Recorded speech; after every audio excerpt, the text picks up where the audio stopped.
여섯 번째 시집인데 한 네 번째 시집 나올 때부터 조금씩 그 변하긴 변했는데 이번 시집에 와서 좀 더 많이 노골적으로 좀 변한 모습이 많이 나오지 않았나 이런 생각이 드는데 그게 이제 그동안에 외부의 모든 사회적 환경과 생활 환경들 이런 속에서 시들을 이제 많이 써왔는데 언젠가부터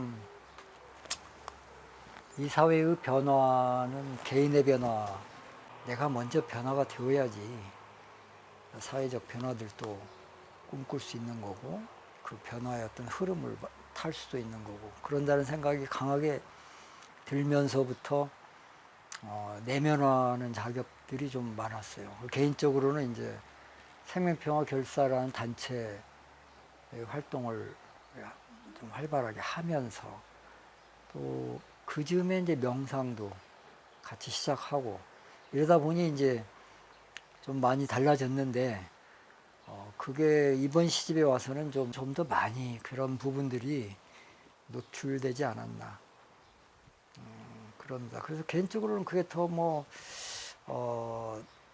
좋았다 나빴다라기보다도 시적 성취시라는 것에서 어떤 성취로 본다면 협조하지 않지만 개인이 쓰고 싶은 것들을 좀 더 쓰게 됐다라는 점에서는 흡족하고 그래서 아쉬움과 또 좋은 것들이 같이 교차되고 있는 그런 시점인 것 같아요.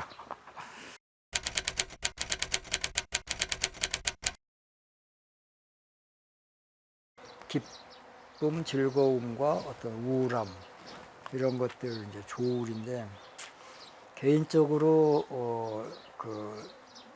어떤 내면을 들여다보는 과정 속에서 늘 기쁠 수도 없고 또 어느 때는 좋았다가 또 상당히 혼란스러울 때도 있고 그런데 글씨 쓸 때는 아마 혼란스러움이 강하게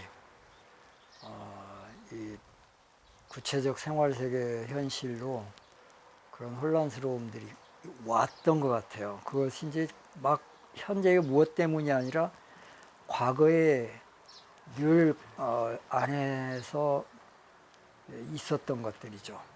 그래서 그것들을 끊임없이 누르고 지우고 없애고 하면서 어떤 즐거움과 기쁨의 현실로 이렇게 연결시키고 이러는데 그때는 아무튼 무슨 일이 있었던지는 모르겠으나 그런 우울한 것들이 강하게 와서 지금껏 이렇게 뭔가 해왔던 것들이 또다시 혼란스러워지는 것인가. 어떤 안정감이나 마음의 편안함이나 이런 것들은 잠깐이었는가 그럼 다시 이걸 또 이런 마음들이 강하게 밀려왔기 때문에 또 그런 세월이 오나 또 이런 것들이 많이 들었던 시기에 썼던 그런 시입니다. 조울은 그런 의미라고 봐야겠죠.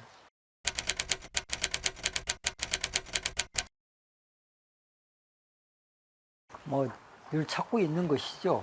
근데 숲은 어쨌든 자기 완성을 위한 성찰들 혹은 수행, 수련들 이런 것들이 이제 숲이라는 의미로 많이 시 속에서는 그 의미망을 가지고 쓰여졌고 저작거리는 전 사회적 실천 이런 의미들이 강한 용어인데 또 그렇게 그런 의미로 썼고요. 그래서 늘 우리 사회나 개인의 변화나 사회의 변화나 삶의 변화가 있으려면 그건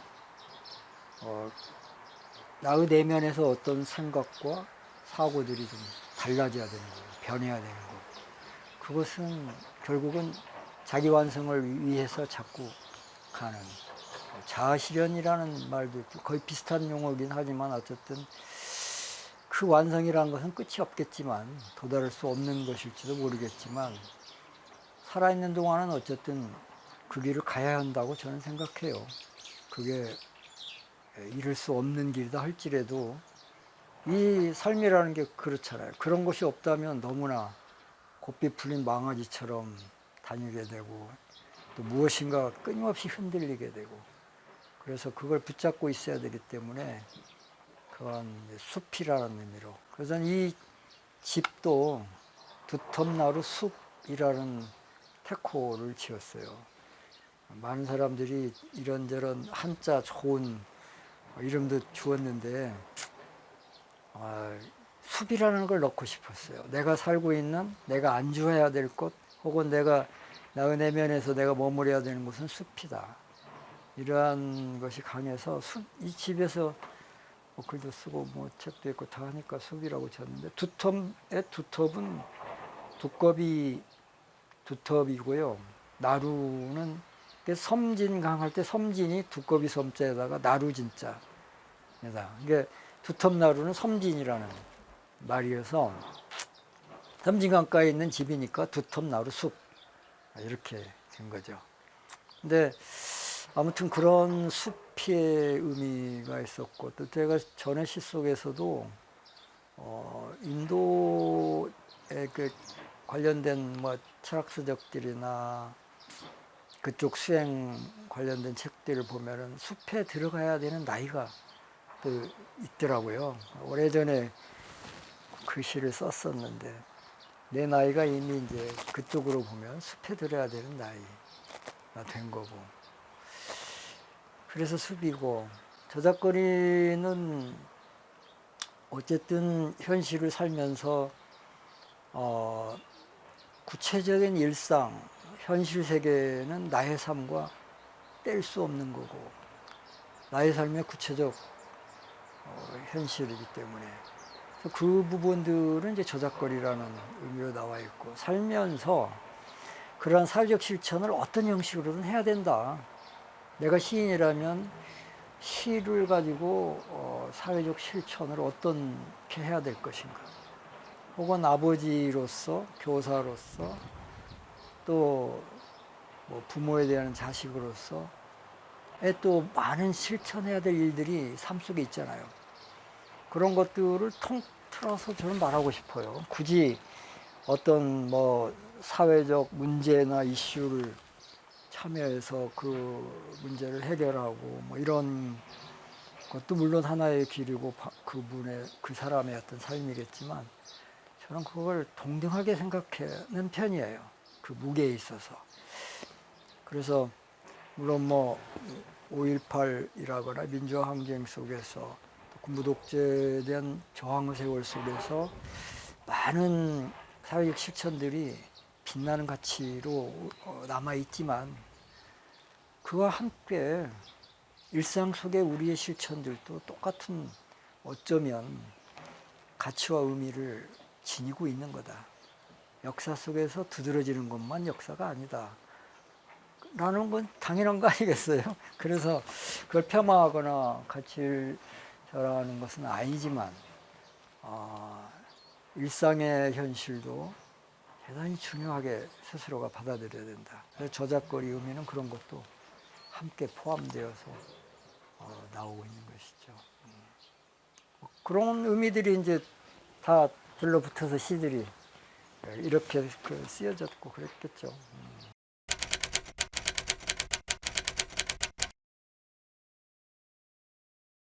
그러니까 처음은 고교 시절에 대부분 보면 뭐 그 문학 동아리나 문예반 이런 시절을 겪었던 문인들 많아요. 근데 저희는 고등학교 1학년 때인데 그 뭡니까 학교 축제 오픈하우스가 이제 있었던 때인데 그때 그 학교에서 시화전을 한다고 왔어요. 그 선생님이 얘기하더라고요. 그래서 친구가 초등학교 때 백일장 나가서 장원도 많이 했던 친구가 하나 있는데 그 녀석하고 친했는데 야 우리 저거 하자. 친구 따라 강남 간다고 뭐 그래 하자 하고 시를 써서 이제 냈어요. 그랬더니 그때 국어과 선생님 한 분이 시인이 계셨어요. 최형 시인이라고 지금 작고하셨는데 전북문단에서 원로이셨고 아주 대단한 시인이셨어요. 근데 우린 몰랐죠 그때. 근데 그 양반이 이제 시화전으로 하기 전인데 교무실로 저를 불렀어요. 그래서 그때만 해도 교무실 들어가는 게 되게 겁나고 들어가자마자 막 군대 문화가 있어가지고 충성하고 들어가고 그럴 때예요. 그 교무실 들어가면서도. 그런데 무서워가지고 갔더니 그 선생님이 이번에 시화전의 시 이렇게 봤는데 박군 시가 참 감성이 풍부하고 좋더라. 박군 이렇게 얘기했어요. 그때만 해도. 선생님 칭찬을 받아서 뭐 시인 됐다는 얘기가 많지만 사실 저도 칭찬받고 굉장히 고무됐었어요. 그러고 나서 이제 시화전 끝나고 1년 지났는데 그 친구들끼리 거기에 출품했던 친구들끼리 잘 어울렸어요. 그 뒤에. 그러다가 한 녀석이 우리 동인 같은 거 하나 만들어보자 이러더라고요. 그래서 그 당시에 뭐 교과서에서만 백조동인, 폐허동인 뭐 이런 동인만 봤다가 야 우리가 그런 것도 만들면 되냐 그랬더니 야 만들면 되지. 그래가지고 그 친구가 주도가 돼서 만들었어요. 그게 소설 쓰는 이병천 같은 동기입니다. 그리고 지금 번역 작가로 프랑스에 살고 있는 이재영 이런 친구들이 이제 같이 했었던 친구인데 이병천, 이재영이가 시를 잘 썼어요 사실은 고등학교 때. 우리가 교과서 나온 시만 읽고 있을 때 걔네들은 이미 기성 시인의 시집을 읽고 있었던 애들이에요. 많이 앞서간 애들이죠. 그래서 걔네들한테 거의 시를 배우는 것이 돼버렸죠. 내용상으로는. 걔네들 시 보고 흉내내서도 쓰기도 하고 어른 시 흉내를 내는 거니까. 그렇게 해서 고등학교 때 동인을 하고 후배들까지 해서 동인지도 냈어요. 이 철필로 옛날 말로 뭐 가리방 긁는다고 그러잖아요. 철필로 긁어가지고 등사기로 밀어서 내는 건데 그것도 우리가 한 게 아니라 그렇게 해주는 출판사들이 있었어요. 영세한 그 출판 일을 아예 그렇게 하는 그런 데서 내고 글래라는 동인이었어요. 글시자에다가 내천자를 써서 시천인데 이명천인의 동네 이름이 시천이에요. 지네 동네 이름 참 그 동네도 묘한 동네죠. 그 훌륭한 문인이 나올 만한 곳인데 지네 동네 이름을 갖다 딱 붙인 거예요. 시천. 그것을 이제 음을 따서 글래라고 지은 것이죠. 그때 동인활동을 3학년 때까지 하면서 난 친구들 따라잡기가 바빠서 그때부터 문학서적도 열심히 읽고 시집도 열심히 읽고 하다 보니 입시 공부는 제껴졌고 왜냐하면 거기에 아주 몰입이 됐었어요. 문학에 그 당시에. 그래서 다른 것들이 눈에 안 들어왔고 그래서 그것을 주로 그러니까 어떻게 보면 독학이라고 봐야 되겠죠. 선생님도 없었으니까.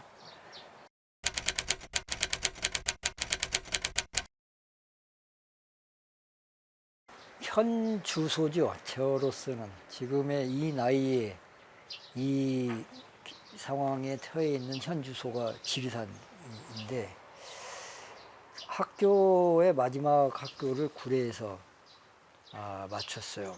일부러 그렇게 맞췄습니다. 구례에서 살려고. 그리고 구례에서 살려고 했던 이유는 아버지의 고향이기도 해요. 전 전북에서 태어나서 자라고 거기서 학교 다니고 다 컸지만 직장을 잡으면서부터 전남으로 내려와서 구례라는 곳은 아버지의 고향이다라는 막연한 그 어떤 고향의 개념이 있었어요. 고향은 아니지만. 그래서 처음에 그러니까 30대 후반, 40대 초반에 구례에서 근무를 했었습니다. 처음에. 그러다가 이제 순천에 가서 50대 후반까지 다 보내고 50대 후반 때 구례로 넘어와서 그만둬야 되겠다 하면서 넘어왔어요. 구례로. 여기서 그만두고 그때 이제 집도 하나 거처를 마련해야지 하고 여기저기 알아보다가 어쩌다 보니까 이 집이 이제 이렇게 그때 마련하게 됐고, 그 즈음에 그때 순천에 있을 때 내년이면은 구례로 가는 해인데 올 겨울에 집에 방학 때인데 집에 있는데 전화가 온 거예요. 박남준이하고 이현규가 전화가 왔어요. 형님, 웬 여자가 서울서 형님 만나러 왔대. 빨리 와야 되겠어. 야, 웬 여자가 서울서 뭐 나를 우리 여기까지 온단 말이야. 근데 아무튼 농담인 줄 알고 넘어왔어요. 넘어왔더니 지금 이제 같이 일하고 있는, 그때만 해도 국립공을 지키는 시민의 모임 사무처장을 하고 있던 그 윤주옥 씨라고 있어요. 그쪽 전문가죠. 활동하는 사람으로서의 그분이 내려와서 귀촌을 할 생각을 하고 있더라고요. 구례로. 그러면서 지리산권에 대한 지리산이 국립공원 1호니까 국시모 자기들이 이제 서울서 논의를 한 거예요. 우리가 주로 교수들로 이렇게 구성이 돼 있었고 일반인들 이렇게 회원들은 전국적이지만 중심 인물들이 교수들이었는데 그 윤족 씨만 활동가였죠. 거기가 내부 논의하면서 지리산권에다가 실제로 현장 중심으로 환경운동을 해야 될 거 아니냐. 우리가 서울에서 이렇게 이론적으로만 할 게 아니라, 그러면서 지리산권에다가 그러한 현장 조직을 화하자. 그런 꿈을 갖고 자기가 귀촌을 하러 내려온 거예요. 근데 같이 지역에서 일할 사람이 이제 자기도 필요한 건데, 우원기나 남준이 얘네들은 지네들이 하면 될 거지, 굳이 내가 이제 그동안에 사회활동을 많이 하고 댕긴 사람이니까 연결을 시켜야 되겠다 이런 생각을 했던 것 같아요. 그리고 나도 구례로 넘어오면 뭐 당장 그러면 모든 걸 접고 혼자 뭐 글 쓴다? 그때만 해도 글은 혼자 들어가서 쓰는 게 아니라 활동하면서 써야 되지, 이런 생각도 많이 있을 때라서 구례는 또 내가 마지막 삶을 가져야 될 곳이기 때문에 지역에서 뭔가 해야 된다라는 생각을 가지고 있었어요. 그때부터. 그래서 마침 그게 연결돼서 야, 이게 뭐 자연스럽게 해야 될 것인가 보다 이렇게 받아들인 거죠. 그래서 그분하고 그럼 합시다. 그래서 지리산 사람들이라는 단체를 만들었어요. 또. 난 계속 만든 거야, 이상하게. 지리산 사람들을 만들어가지고 거기서 이제 지리산 지킴이 개념과 생태 생명, 이제 우리는 생명평화도 했겠다. 그래서 생태 생명 같이 들어가고 뭐 이렇게 환경, 거기에다가 내가 제안을 했어요. 지리산 사람들 만들 때 이 모임을 단순한 환경단체, 생태 생명 이런 사업만 하는 단체가 아니라 지역 문화를 어떤 형태로건 새롭게 읽어봐야 될 필요가 있지 않느냐. 지역 문화를 관심 있게 행사를 하면서 변화시킬 수 있는 그런 성격을 갖는 단체랑 같이 들어갔으면 좋겠다. 그 제안을 그때 했고, 그분도 이제 그렇게 동의를 했고, 그래서 어떤 문화활동도 많이 했어요. 왜냐하면 지리산 운동이라는 이름으로 우리가 일을 시작할 때 지리산은 하나의 이 물질 문명, 자본주의 문명이 가지고 있는 그 문화, 자본주의의 문화, 자본주의의 문명에 대한 대안을 어디서 찾아야 될 것인가. 자본주의라는 걸 일단 극복해야 되는 건데, 그걸 자본주의를 극복하고 그 속에서도 이런 자본주의가 갖고 있는 물질적 풍요와 편안함, 편리함을 더 그것을 빠져나와서 더 가치를 주고 일할 수 있는 무언가가 있어야 될 거 아니냐. 그것을 지리산에서 우리가 찾아야 된다. 그게 진정한 마음의 어떤 평화나 그런 것들이 마음의 평화만이 아닌 구체적 삶 현실 속에서도 그 생활을 편안하고 즐겁고 행복하고 가치 있고 보람 있는 삶으로 생각할 수 있게끔 만들어야 될, 그렇게 살아야 될 거 아니냐. 누가 다 돈 벌어서 어떻게 언제 다 행복해지냐. 시골은 더욱 그것을 변화시켜야 되는 곳이고, 또 그러한 변화를 누군가가 도시에서 도시 생활이 힘들고 고단하고 괴로웠던 누군가가 있다면 이거 보고 나도 시골에 가서 정말 저렇게 한번 살아보고 싶다, 이럴 수도 있는 거 아니냐. 이제 우리가 그런 걸 좀 생각하면서 지리산 사람들 한번 해보면 어떻겠는가, 이렇게 된 거죠. 그래서 지리산 사람들은 지금 그런 걸로 짜여져 있어요. 사업도 그런 식으로 맞춰서 딱 맞춘 건 아니지만 아무튼 그런 고민 속에서 일들을 하는 것이죠. 그래서 그 일을 지금 하고 있습니다. 아주 재밌게 하고 가장 즐거워요, 여기서 하는 거. 왜냐하면 산에 갈 수 있고 걸을 수 있고 이런 일들을 같이 하니까. 그렇습니다. 그래서 지리산은 개인적으로도 많은 도움을 줬던 산이에요. 지금에 와서 이 나이 이전에도 제가 30대 후반 40대에도 지리산 굴에 있었다고 했잖아요. 그때 40대에 산을 지리산을 엄청 다녔어요.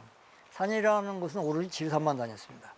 그러니까 그때는 왜 더 다녔냐면 파트너가 하나 있었어요. 지금 죽었는데 박배엽이라는 시인, 난민시 전북에서 처음 할 때 그 녀석이 난민시 처음 하자고 했던 친구이기도 한데, 그 친구가 내가 구례에서 선생하고 있을 때 주말만 되면은 그 5만 분의 1 지도를 가지고 산행을 계획을 세워갖고 내려왔어요.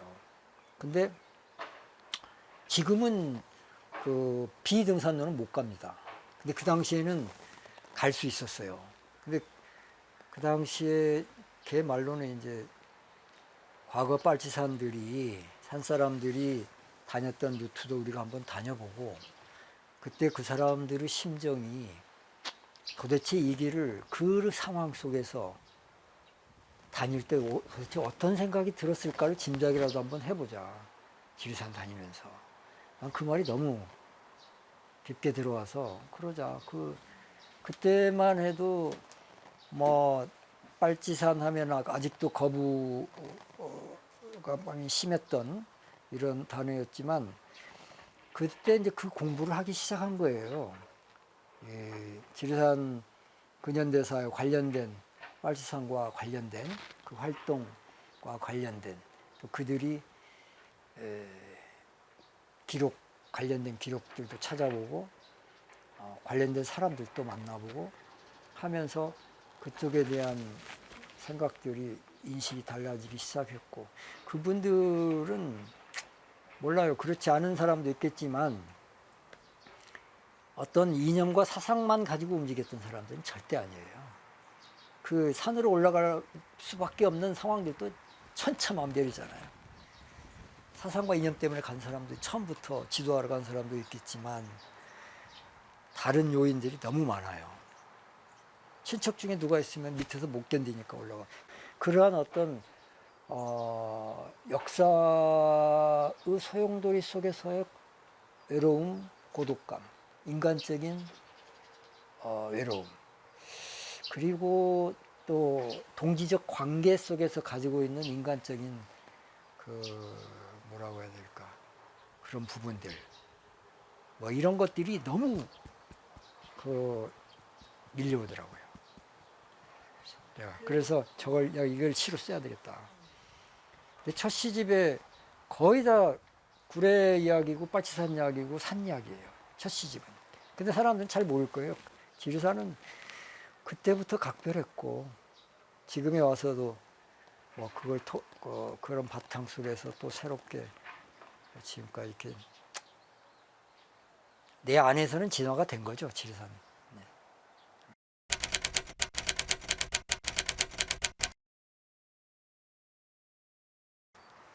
그 시들을 예전에는 많이 시집에서 빼기도 했어요, 그 부분들을. 근데 이번 시집이 너무 뭐 구도적이다라는 이야기를 들을까봐 박주기는 너무 그쪽으로 많이 나갔다.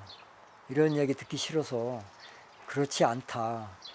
라는 것들을 좀 강변하고 싶었던 것도 아마 작용은 했을 거예요. 그러나 그것 때문은 아니고 거기에는 두 가지가 이유가 있어요. 여순 사건도 그렇지만 이제 우리는 여순 항쟁이라고 부르는데 4.3 제주 4.3 항쟁, 광주 5월 민주화 항쟁 이런 부분들은 아직도 진상규명과 원상회복이 안 돼 있는 상태예요. 그래서 그런 부분들을 가장 기본적인 거고 그건 1차적으로 있고 그 다음에 중요한 건 뭐냐면 요즘 사회는 너무 개인화되어서 사람들이 이번에 대통령도 너무 개인적인 것들이 너무 많이 드러나는 거잖아요. 집무실 옮기는 것부터 시작해서 전부 개인으로부터 공인임에도 불구하고 근데 우리 사회 자체가 일반 단체도 그렇고 가정도 그렇고 개인화된 것들이 너무 많아졌어요. 자본주의가 기본적으로는 그런 것들을 바탕이 돼준 것이고 그래서 공동의 선이라거나 어떤 공익을 위한 거라거나 나를 우선하지 않고 타인을 먼저 우선할 수 있는 거라거나 이런 소재들이 너무 적어요. 근데 과거에는 역사적인 사건 속에서 그런 인물들이 수없이 많았잖아요. 제 시집에 나오는 사람들은 그런 사람. 그래서 이런 사람들이 또 있었다라는 것들을 계속 나는 써고 싶었고 또 그러한 속에서 개인의 것들에 대한 성찰들이 좀 더 한 번쯤 이렇게 나올 수도 있지 않을까 우연이라도 보다가 정말 나 혼자만 어떻게 챙기고 살았네 이런 사람들 왜 어떻게 이렇게 살았을까 뭐 이런 식으로라도 한번 느껴보지 않을까라는 그런 것도 좀 있었습니다. 그래서 그렇게 그것들을 아무튼 시집에서 다 안 빼고 다 넣었어요 이번에. 21세기의 사랑. 위기의 절정에서 피어나는 이 인류세의 사랑은 보이지 않는 내가 보이지 않는 너를 사랑하는 것이다. 북극의 작은 곰과 남극의 십자성 그 자전축 어디쯤에 별이 되어 깊은 고요로 빛나는 것이다.